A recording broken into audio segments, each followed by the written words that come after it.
Kendi, sou eu Novaes, direto do Pantanal, para te avisar que eu estou na TV Relacionamento. E eu vou te mandar agora o movimento que os macacos fazem quando a gente acorda aqui, para poder dar alegria pra gente. Eu vou te mostrar no próximo vídeo. Kendi, na TV Relacionamento, ó o bugio, a família, ó o barulho.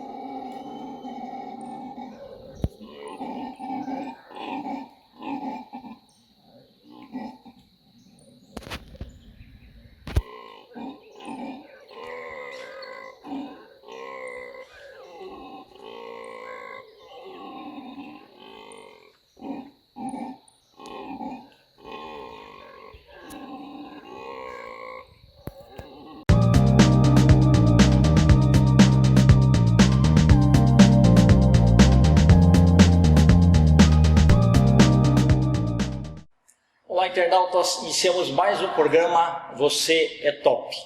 E eu fico muito honrado quando eu tenho a oportunidade de estar na frente dessa mulher muito forte, que ela é pura energia e pura energia do bem. Véus Boresc, muito obrigado mais uma vez, sempre assim, minha admiração eterna por você. Kendi, eu fiquei sem palavras agora. Eu é que me sinto honrada de poder estar aqui com você, poder conversar com você, porque para nós é um Itigo Itie, né? É uma entrevista, mas na verdade é um Itigo Itie. Vamos botar uma tecla SAP aqui embaixo, o que é um Itigo Itie? Perfeito. Então, porque a gente está para falar sobre arte marcial chinesa, mas Itigo Itie é japonês, e é um conceito que eu admiro muito. Por quê? Porque Itigo é um momento, Itie é um encontro único, que jamais será repetido. Então, na verdade, nós estamos vivendo um momento e um encontro único, né? Através da entrevista. E eu fico muito feliz com isso. Ótimo. Então, assim, conta um pouquinho sobre você e depois a gente vai entrar no tema principal aí, que é da espada, né? Isso. Pois então, vou usar uma palavra japonesa, chama Ikigai. Ikigai é a sua razão de viver. E eu, num momento da minha vida, eu realmente não tinha razão para viver. Não é que eu fosse depressivo ou coisa assim, não é isso, né? Mas eu não tinha aquilo que me fazia levantar de manhã. Eu não tinha o porquê viver, né? Aquilo que te motiva, sua razão de ser, eu não tinha. E, de repente, que não é de repente, eu conheci a espada chinesa. E quando eu vi a espada chinesa em movimento, falei, sou eu, vou buscar. E aí começa uma nova história, uma nova fase na vida da Vels. Porque a partir daquele momento, eu adentrei no caminho da espada chinesa, que foi em 1º de novembro de 1985, tá? E foi uma experiência muito forte, e eu quis aprender a espada chinesa e disse, não, você para aprender a espada chinesa, você tem que primeiro aprender o Tai Chi. Eu não queria aprender Tai Chi, porque eu fazia Shaolin há 5 anos e meio, e eu não queria aprender Tai Chi, né? Então, falar, mas se você não fizer Tai Chi, você não vai aprender espada chinesa, porque ela é uma graduação do Tai Chi. E tá bom, quando é que eu começo? E comecei ali, imediatamente, né? E aí foi toda uma trajetória. Eu levei anos para poder aprender a espada chinesa. Anos, levei pelo menos uns 8 anos para aprender. E a partir daí começa uma nova jornada, né, Kendi? Por quê? Porque em 98... eu comecei a competir em campeonatos oficiais. E já estreei, né, ganhando das favoritas. Em 2 modalidades, Tai Chi, né, que eu disse que eu não gostava, que é amor pela convivência, e a espada, que é a minha razão de ser. Né? As 2. Então eu tive as minhas 2 primeiras medalhas de ouro, e com isso eu fiz toda uma trajetória que hoje eu tenho 2 títulos, né? Tanto de Tai Chi como de espada, invicta, que é octa campeã internacional 2014. E com essa espada, ela também representou a Federação Paulista de Neija na virada do Ano Novo Chinês. E agora nós vamos entrar, né, Kendi? Na história mesmo, né? Por quê? Porque em 2014 eu fiz a minha apresentação no palco, como eu venho fazendo todos os anos, né? Acabou a apresentação, eu saí do palco e alguém bateu no meu ombro, né? Quando eu me voltei, era um samurai de Ryogo. Eu já estou adiantando um pouco, né? Porque na hora eu só sabia que era um samurai. Por quê? Porque ele estava todo paramentado e tinha uma espada de verdade que ele trazia com ele. E ele disse assim, colocou a mão na empunhadura do katana dele e falou, vamos! E eu, na hora, imediatamente, não precisa duas vezes, eu já tirei a bainha e já me posicionei e lá, naquele momento, nós vivemos um momento único, porque eu não o conhecia, ele não me conhecia, eu já sabia o que esperar dele, mas eu fico pensando que talvez ele não soubesse o que esperar de mim. Eu suponho que ele deva ter pensado que eu era uma cosplay, né? Porque eu com esta roupa, com uma espada, passeando na liberdade, né? Na virada do Ano Novo Chinês. E eu acho que ele quis fazer uma performance, né? Tipo, brincadeira. E a coisa não foi bem assim, né? Por quê? Porque eu jamais chamaria atenção para mim se eu não fosse oferecer algo útil para o observador. Então, se eu estou chamando atenção para mim, então a pessoa que estiver olhando, ela vai ter pelo menos alguma coisa que não estava lá, ela vai absorver ou aprender. E aí nós tivemos um confronto real de espadas reais, com fio, certo? E essas imagens, elas foram registradas e agora nós vamos passar um pouquinho de como foi esse momento entre o samurai de Ryogo e eu, ok?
Eu não sei se deu para você, através das imagens registradas, entender e perceber o que foi que aconteceu, porque na verdade foram duas águias que se amaram em pleno voo.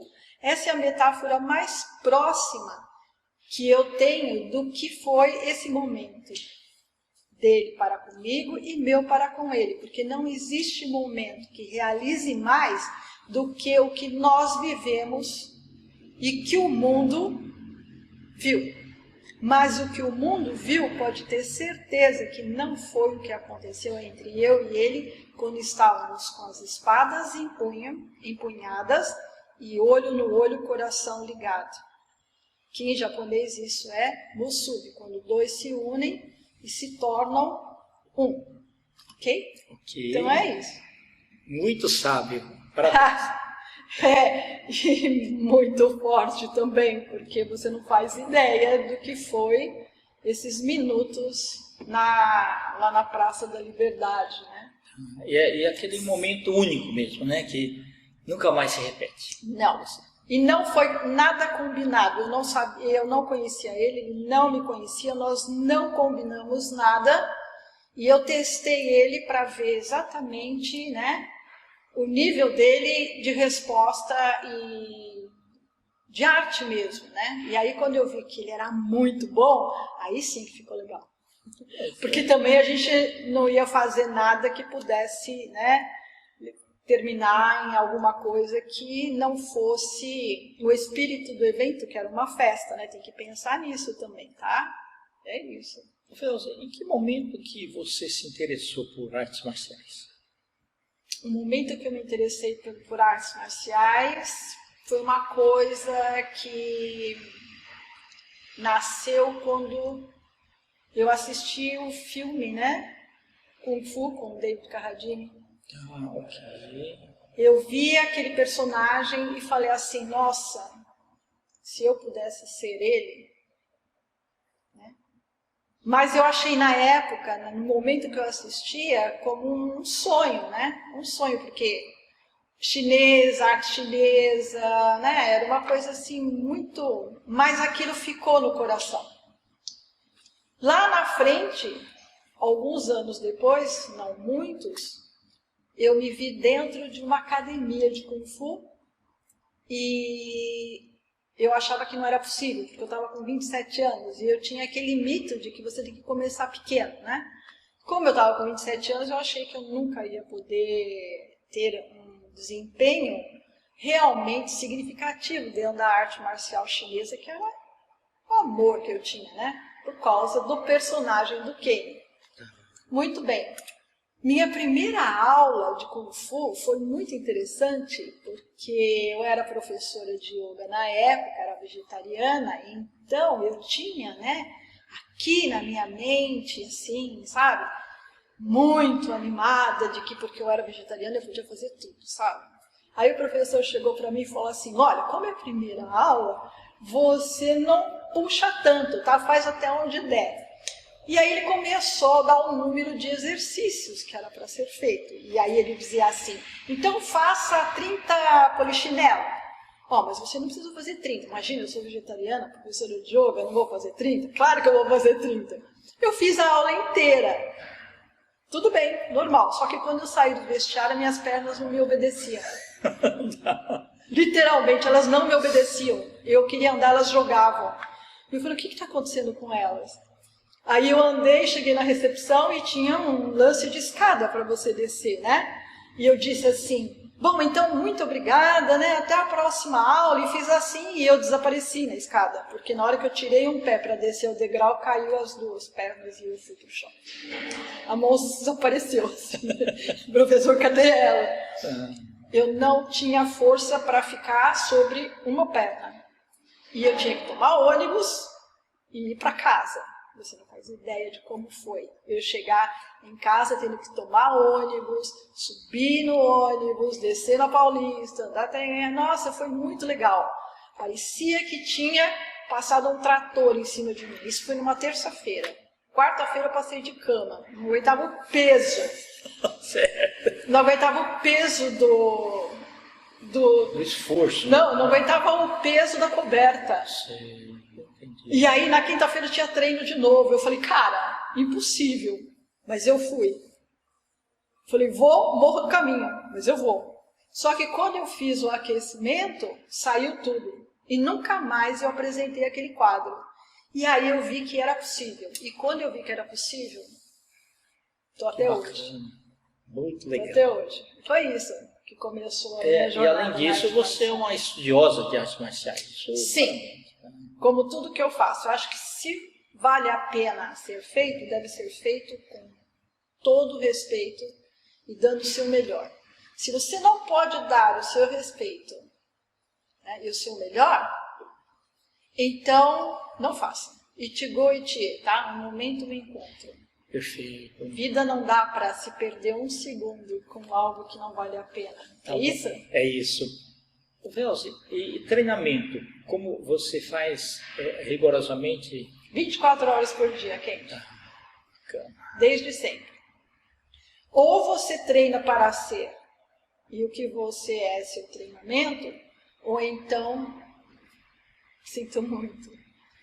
É verdade. Entendeu? Porque você treina para ser.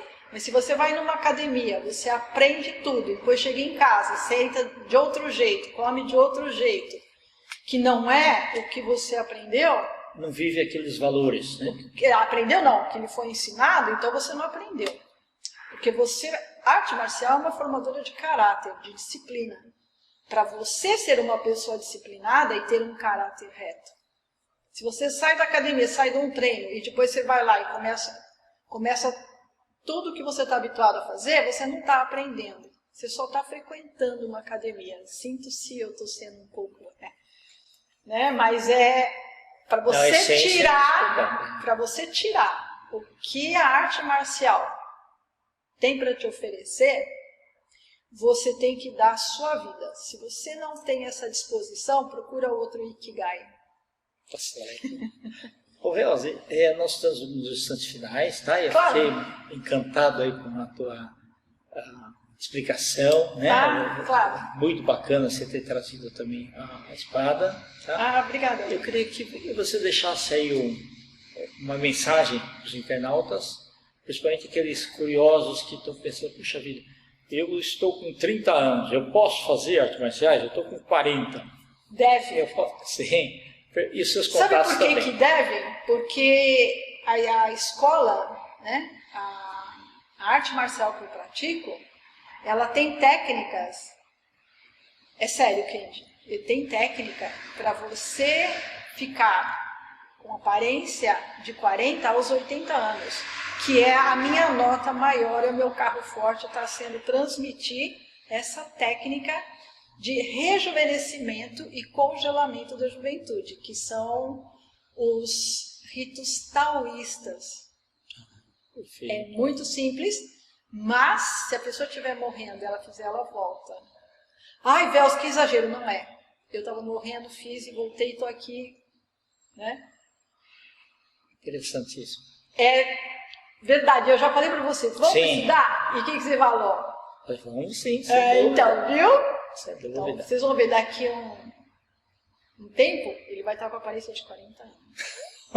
Não que ele não tenha, mas ele vai congelar.